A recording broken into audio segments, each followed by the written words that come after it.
నమస్తే, this is Shaurya.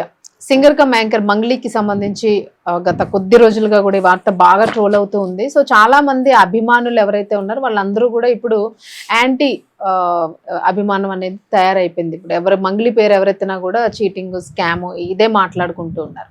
So కష్టపడి పైకి వచ్చానన్న తాను ఇలాంటి స్కామ్కి ఎందుకు పాల్పడింది, అసలు పాల్పడిందా లేదా, ఒకవేళ పాల్పడితే ఎవరు స్పందించాలి, స్పందించాల్సిన వాళ్ళు స్పందిస్తూ ఉన్నారు ఇక్కడ అధికారులు కానీ, అలాగే కొంతమంది రాజకీయ నేతలు కూడా దీన్ని వెనుకున్నారని అంటూ ఉన్నారు. సో ఇవన్నీ చాలా కాంట్రవర్సీ దీని చుట్టూ తిరుగుతుంది. సో బట్ తను మాత్రము ఇప్పుడు ఎక్కడ కనిపించడం లేదు. ఒక 2 రోజులు బయటకు వచ్చి కొంచెం మాట్లాడారు. ఇప్పుడు అసలు ఎక్కడ కూడా మళ్ళీ దీనికి సంబంధించి ఆవిడ ఎక్కడ కూడా స్టేట్మెంట్స్ కానీ ఏవి కూడా పాస్ చేయడం లేదు. సో అసలు ఏంటి, ఎక్కడున్నారు ఆవిడ, అలాగే లైవ్ సూసైడ్స్ అనేవి నిన్న మనం చూసాము. సో దీని గురించి అయితే మాట్లాడదాం. మనతో పాటు director cum movie critic Pavan garu ఉన్నారు. హాయ్ పవన్ గారు. మంగ్లీ పరిచయం ఉందా మీకు? జస్ట్ నార్మల్ గా అంటే వాళ్ళ డైరెక్టర్ ఎవరైతే ఉన్నారో, డైరెక్టర్ అండ్ ఎడిటర్ ఉదయ్ గారు నా క్లోజ్ ఫ్రెండ్. నేను చేసిన సినిమా తనే ఎడిట్ చేసాడు. మంగ్లీ సాంగ్స్ ఎవరైతే ఎడిట్ చేస్తారో అలా ఒక రిలేషన్ ఉంది. రిస్క్ మూవీ ఎడిటరు తనే, మంగ్లీ సాంగ్స్ ఎడిటర్ అన్నమాట ఉదయ్ అని. సో అలా ఒకసారి నేను కలవడం జరిగింది అమ్మాయిని. అంటే ఎలా సార్, అంటే మనకు అందరికీ తెలిసింది తన యాంకరింగ్ తను చాలా కష్టపడే పైకి వచ్చింది, అందులో నో డౌట్. కాకపోతే ఏంటంటే చాలా మంది సెలబ్రిటీస్, మంగ్లీ మాత్రమే కాదు, సెలబ్రిటీ హోదాని ఎన్కాష్ చేసుకుంటున్నారని అనిపిస్తుంది. ఇది వరకు కాదు, ఇప్పుడు పెరిగింది. అది ఇప్పుడు పెరిగింది. ఇది వరకు ఏంటి, ఎన్కాష్ ఎలా చేసుకునే వాళ్ళు అంటే వాళ్ళు వచ్చిన రెమ్యునరేషన్, భూములు కొనుక్కోవటం అంతా లీగల్ గా జరిగేది. ఇక్కడ ఏమవుతుందంటే మంగ్లీ అలా చేసిందా కాదా అనేది పక్కన పెడితే చాలా మంది ఆ ఫేమ్ను ఉపయోగించేసుకోవాలి, లేకపోతే ఏదైనా మనీ లాండరింగ్ చేసేయాలి, ఏదైనా నెట్వర్క్ పెట్టేయాలి, పబ్లిక్ నుండి డబ్బులు వసూలు చేయాలి అనే ఒక థాట్లోకి వెళ్ళిపోతారు. లేదా ఒక పెద్ద బ్రాండ్కి సెలబ్రిటీగా, బ్రాండ్ అంబాసిడర్గా ఉండాలి అని. ఇప్పుడు లాస్ట్ టైం మనకి ప్రకాష్ రాజ్ తోటి బెట్టింగ్ యాప్స్ అనేది చూసాం. ప్రకాష్ రాజ్ ఉన్నాడు, తర్వాత చాలా మంది సెలబ్రిటీస్ ఉన్నారు, యూట్యూబర్స్ ఉన్నారు. వాళ్ళల్లో కొంతమంది అప్స్కాండ్ కూడా అయిపోయారు, మలేషియా అనేటో పారిపోయారు కూడా. సో వీళ్ళకి ఏమవుతుందంటే వచ్చిన ఏదో మనకు కాస్త కుస్తా వచ్చేసింది పాపులారిటీ, మనం ఎన్ని చేస్తే వీడియోస్ లేకపోతే ఎన్ని సినిమాలు చేస్తే మనకి ఎంత వస్తుంది అనే ఉద్దేశంతో చేసేయడం. ఇంతకు ముందు కొంతమంది మీద కూడా ప్లాట్స్ కొనేదాని మీద కూడా వీళ్ళకి రివర్స్ అయ్యి వీళ్ళని మీరెందుకు వాటిని ప్రమోట్ చేశారు కాబట్టి మీరు కూడా నిందితులే అని చెప్పి వాళ్ళ మీద కూడా కేసులు నమోదు చేయడం జరిగింది. సరే, ఇవన్నీ ఒక ఎత్తు అయితే దాన్ని మించిన స్టెప్ ఏంటంటే మనీ లాండరింగ్. అసలు మనీ లాండరింగ్ అనేది రాంగ్ కాన్సెప్ట్. అసలు ఈ నెట్వర్క్ అనేది ఎప్పుడో బ్యాన్ చేశారు. ఎందుకంటే గవర్నమెంట్ కూడా మీరు ఒక 10 మంది దగ్గర 1 రూపీ తీసుకొని మీరు ముగ్గురిని జాయిన్ చేయండి, లేకపోతే అక్కడ నుంచి స్కీమ్స్, చైన్ సిస్టమ్ స్కీమ్స్ అవన్నీ బ్యాన్ అయినాయి మనకి. ఇది వెరీ క్లియర్. దీనివల్ల చాలా కుటుంబాలు రోడ్డును పడుతున్నాయి. మరి ఇవి లీగల్ గా జరుగుతున్నాయా అయితే తెలియదు. కానీ ఈవిడ వెళ్ళి మొత్తం చాలా మంది, అంటే ఈవిడ ఒక డైరెక్టర్ గా, కంపెనీలో డైరెక్టర్ గా ఉండడం, ఆ అమ్మాయి పేరు చెప్పి వాళ్ళ బ్రదర్స్ వాళ్ళు కూడా, ఈ అమ్మాయి పేరు Satyavathi Rathod. She's from Rayalaseema mostly, AP. So ఇక్కడికి వచ్చింది, తను మంచి ఫేమ్ లోకి వచ్చింది. వాళ్ళ బ్రదరు కూడా చాలా హెల్ప్ అవుట్ చేశాడు ఈ విషయంలో. తను ఇప్పుడు ఏంటంటే ఈ ల్యాండరింగ్ కేసు లోపల తను మెయిన్ గా ఉంటే ఈవిడ వెనకాల పాత్ర పోషించింది, అది కూడా రాంగే. ఇప్పుడు తీసుకోండి అని, హత్య చెయ్యండి అని వాళ్ళు ఎలా ఉంటారో, చేయించిన వాడిది కూడా అంతే కదా, ప్లాన్ చేసిన వాళ్ళది కూడా ఇంకా ప్రమాదమే కదా. ఆ లెక్క లోపల ఇప్పుడు నాకు తెలియదు అని అంటే ఏం తెలియదు. అమ్మాయి గతంలో కూడా తిరుమల వివాదం అయినప్పుడు కూడా అరే రే ఇక్కడ చేయకూడదని నాకు తెలియదు అంటది. తర్వాత అరే ఇక్కడ నేను మందు పార్టీ ఇచ్చేటప్పుడు పర్మిషన్ తీసుకోవాలండి, పర్మిషన్ తీసుకోవడం నాకు తెలియదు. అక్కడ ఒకటి గంజాయితో దొరికాడు, గాంజా తాగుతూ దొరికాడు ఒక పర్సన్. అతను దొరికాడా నాకు తెలియదు ఆ విషయం, నేను మామూలుగా పార్టీ ఇచ్చుకుంటున్నాను అని. సో ఇన్ని వివాదాలు ఉండగా ఇది అతి పెద్ద వివాదం, చాలా పెద్ద మంగ్లీ విషయంలో. చాలా ఇండస్ట్రీలో చాలా రేరు ఇలాంటి, అసలు ఆల్మోస్ట్ నాకు తెలిసి మన టాలీవుడ్ లో అయితే లేవు. మలయాళం ఇండస్ట్రీలో 1-2 పెద్ద ఇన్సిడెంట్స్ జరిగాయి ఇలాంటివి, కానీ డ్రగ్స్ కేసుల్లో దొరకటం అనేది చాలా రేర్ మన టాలీవుడ్ లో. అండ్ ఇంకొక విషయం ఏంటి అని అంటే మనీ లాండరింగ్, ఇవన్నీ డబ్బులు తీసేసుకోవడం, ఒకళ్ళ దగ్గర నుండి చైన్ సిస్టమ్స్ అనేది అసలు ఎక్కడ జరగల, టాలీవుడ్ లో జరగల. ఏదో ప్రొడ్యూసర్లు ఆర్టిస్టులకి ఎగ్గొట్టడమో లేకపోతే రెమ్యునరేషన్ విషయంలో జరగడమో తప్ప ఈ యాంగిల్లో మాత్రం జరగలేదు. ఈ అమ్మాయి మీద ఇన్ని ఎలిగేషన్స్ దగ్గర 1 month నుండి వచ్చి పంజగుట్ట పోలీస్ స్టేషన్ లో కూడా అయ్యేటప్పుడు నేను వేరే చోట ఉన్నాను, నేను ప్రోగ్రామ్స్ లో ఉన్నానండి, నేను ఆ ప్రోగ్రామ్స్ వదులుకుని రావాలా, నా మీద బోలెడంత మంది కక్ష పెట్టుకుని ఉండొచ్చు, నేను నాకు అసలు అతను ఎవరో తెలియదు, వీళ్ళు ఎవరో తెలియదు, అతను ఎవరో తెలియదు అని శుభ్రంగా అక్కడ వెరీ క్లియర్ గా ఫొటోస్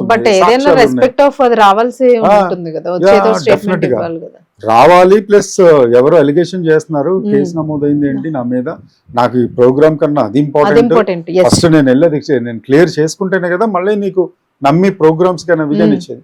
ఈ చిన్న విషయం వాళ్ళు చెప్పలేదా ఎవరు ఆమెకి, ఎవరైతే ఆమెకి నిజంగానే తెలియకపోయి ఉండొచ్చు, ఒకవేళ తెలియకపోతే చుట్టూరు అనుయూయులు ఉంటారు కదా, అనుచరులు, వాళ్ళన్నా చెప్పాలి కదా, బ్రదర్ అన్నా చెప్పాలి కదా.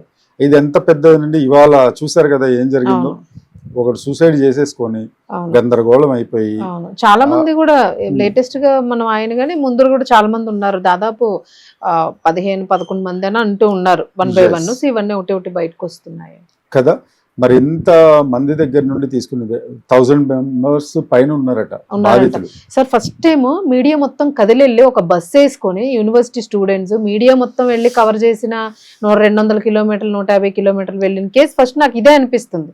ఎందుకంటే మనం ఏవో కాల్పులు యుద్ధాలు లేకపోతే ఏమైనా ఫ్యాక్టరీస్ గురించి గ్రామస్తులు ఫైట్ చేసినప్పుడు అలాంటి ఇష్యూస్ కే మనం డిఎస్ఎన్జి వెహికల్స్ అవి వేసుకొని వెళ్ళేవాళ్ళం లైవ్ కవర్ చేయడానికి, అర్ధరాత్రి అయినా అక్కడే ఉండేవాళ్ళం.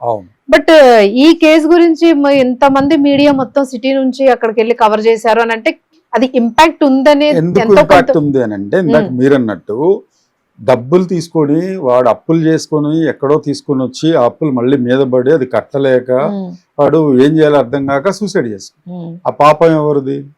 తీసుకున్న వాళ్ళదే కదా. మంగ్లీ తీసుకుందో, వాళ్ళ బ్రదర్ తీసుకున్నాడో, XYZ కంపెనీ వాళ్ళు ఎవరు తీసుకున్నారో పేరైతే అదే వస్తుంది కదా.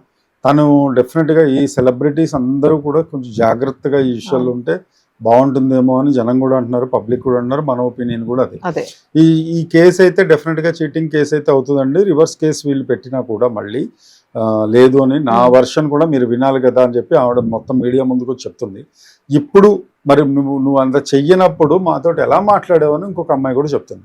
మీరు వచ్చారు, మీరు మాతో మాట్లాడారు, మీకు 3 రెట్ల లాభం ఉంటుందని చెప్పారు అని ఇంత క్లియర్ గా చెప్పినప్పుడు ఇంత వచ్చి ఖండించచ్చు కదా.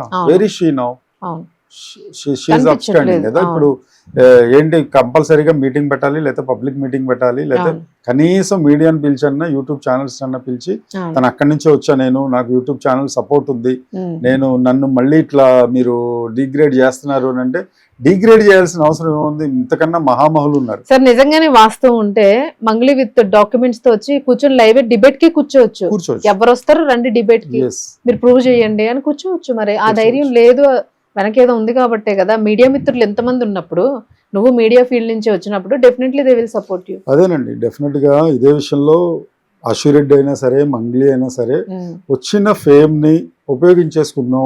వెంటనే ఫాస్ట్ గా ఎవరికి ఓపిక ఉండట్లా. ఒక ఈజీ మనీ కావాలి, లేకపోతే నేను ఫేమ్ వచ్చాను, అది మనం ఏదో మనీ సినిమాలో అనుకుంటా తనకెళ్ళ భరణి ఏదో అంటాడు, తన బ్రహ్మానందాన్ని పట్టుకుని నువ్వు 1, 2, 3 ఇలా వెళ్ళిపోతావా, లేకపోతే స్టెప్ బై స్టెప్ ఎక్కుతూ చిరంజీవి గారి లాగా, లేకపోతే వెంకటేష్ గారి లాగా స్టెప్ బై స్టెప్ వెళ్తారంటే బ్రహ్మానందం లేదు నేను ఇలా వెళ్ళిపోతాను. అలా వెళ్ళిపోతే ఏమవుతుంది? ఎక్కడికో వెళ్ళిపోయావు, కింద ఏదో ఉంది, అక్కడ నుండి దూకి అంటాడు కదా. ఎక్కడానికి ఆ కింద మెట్టు కూడా ఉండదు, డైరెక్ట్ పాతాళానికి వెళ్ళిపోవాలి. అది అర్థం కావట్లేదు. ఇప్పుడు మంగ్లీది అందులో 100% రాంగ్ ఉందని ఎవరు చెప్పట్లా. కాకపోతే ఇక్కడ వచ్చే అనుమానాలు ఏంటంటే క్లారిటీగా, ట్రాన్స్పరెంట్ గా పబ్లిక్ అంటే మన యూట్యూబ్ ఛానల్స్ అనుకోండి, కొన్ని శాటిలైట్ ఛానల్స్ కూడా వస్తాయి, తను ఓకే అనుకుంటే వచ్చి క్లారిటీగా చెప్పొచ్చు కదా, ఇది జరిగిన విషయం, నాకే సంబంధం లేదు, కావాలంటే ప్రూఫ్స్ ఉంటే తీసుకురండి అని అనొచ్చు కదా. ఎందుకు లేదు? చాలా అలిగేషన్స్ ఉన్నప్పుడు ఎందుకు భరించాలంటున్నా. So this is what all about. అవును. సో అదే సార్, అంటే వీళ్ళందరూ అంటున్నది ఏంటంటే మెల్లమెల్లగా దాన్ని నీరుగారుస్తూ ఆధారాలన్నీ లోపు మాయం చేసేసి వాళ్ళకి సెటిల్మెంట్లు చేసి ఏదో అనుకుంటున్నారు కానీ, బట్ వాళ్ళ కమ్యూనిటీలో ఉన్న వాళ్ళు ఇప్పుడు తిరగబడి బయటకు వస్తూ ఉన్నారు. బాధితులు ఎప్పుడు ఆగరు. సెటిల్మెంట్ అనేదానికి అంత పెట్టిన వాళ్ళు బాధితులు ఎప్పుడు ఆగరు. ఎందుకనంటే అడ్వకేట్ ఉన్నాడు సుబ్బారావు గారు, ఆయన చాలా క్లియర్ గా చెప్తున్నాడు ఇలా జరిగిందండి, ఒకవేళ కాదంటే జస్ట్ ప్రూవ్ మీ రాంగ్, నా మీద కూడా థ్రెట్స్ పెట్టారు, నన్ను కూడా థ్రెటన్ చేశారు వాళ్ళు అని క్లియర్ గా చెప్పినప్పుడు ఎందుకు థ్రెటన్ చేసాం, మేము చేయలేదు అని రావచ్చు కదా. అవును. అతను డబ్బులు అడుగుతున్నాడని ఉల్టా మళ్ళీ చెప్తున్నారు. అతను డబ్బులు అడిగాడు, మమ్మల్ని బ్లాక్మెయిల్ చేస్తున్నాడు అని అంటే, బ్లాక్మెయిల్ ఎందుకు చేస్తాడు? సాక్ష్యం ఉంటే, ఒకవేళ బ్లాక్మెయిల్ చేశాడని భయపడాల్సింది ఏముంది? ఏమీ లేదు. ఏమీ లేనప్పుడు భయపడాల్సిన అవసరం లేదు కదా. అవును. సో ఇవన్నీ తేలాల్సి ఉంది. ట్రాన్స్పరెంట్ గా ఉంటే, వెరీ క్లియర్ గా ట్రాన్స్పరెంట్ గా ఉంటే ఈ ఎలిగేషన్స్ అన్ని రావు కదా అనేది జనాల అభిప్రాయం. ఎస్ ఎస్ సార్, ముఖ్యంగా ఇందులో మనం ఎందుకు డిస్కస్ చేస్తున్నాం అంటే, ఎక్కువగాను అదర్ ఫీల్డ్స్ అయితే ఒకటే, మనం మీడియేటర్స్ అందరు ప్రజలకి అన్నిటికీ కలిపి అనుసంధానకర్తలమే. అండ్ మోర్ ఓవర్ తను కూడా అదే ఫీల్డ్ నుంచి వచ్చిన వాళ్ళు, వీళ్ళు యాంకర్స్ అనుకున్న ఎవరైనా కూడా. సో అందుకని మనం కూడా కొంచెం అక్కడ మనకి కూడా కొంత ఆ వెయిట్ అనేది వీళ్ళ వలన తగ్గుతుంది, ఇంపాక్ట్ అందరి మీద పడుతుంది అనే భావన కూడా అందరికి వచ్చేస్తుంది. సో ఫర్దర్ గా సెలబ్రిటీస్ అని పేరు చెప్పుకున్న యాంకర్స్ గానీ ఎవరైనా కూడా ఇలాంటివి చేయకుండా ఉండాలనే